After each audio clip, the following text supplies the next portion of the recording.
STU focuses around the effect of different sized denominators.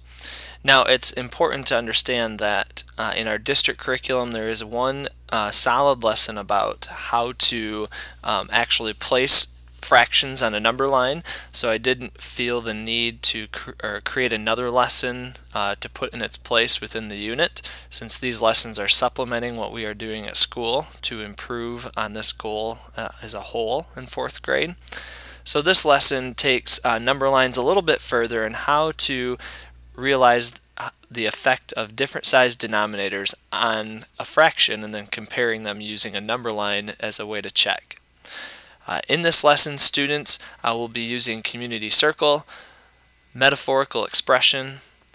direct instruction, task rotation, and using all of those strategies together in order to have a clear lesson.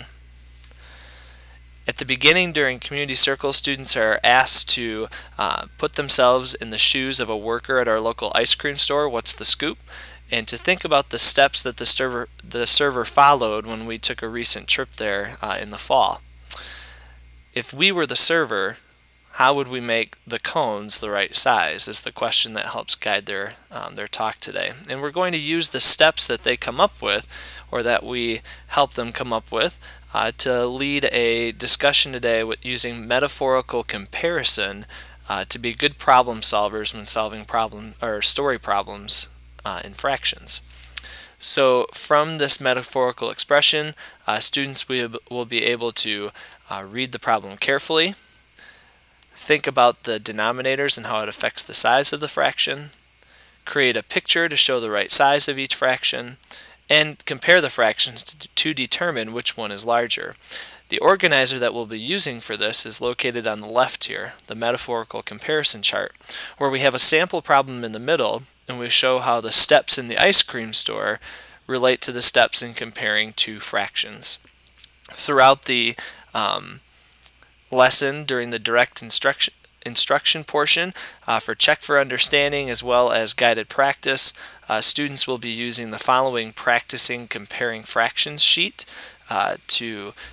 determine the size of denominators, but also they're carefully used to show the relationships between fourths, eighths, and twelfths, and halves, and also thirds, sixths, and ninths. And there are 2 pages here with some story problems, and then also some basic fraction work at the top of this one. To conclude the lesson, students will use task rotation with an understanding task, a mastery task, and then another understanding task. The essential question for this unit is right here: why is the size of a denominator meaningful to determining the size of a fraction?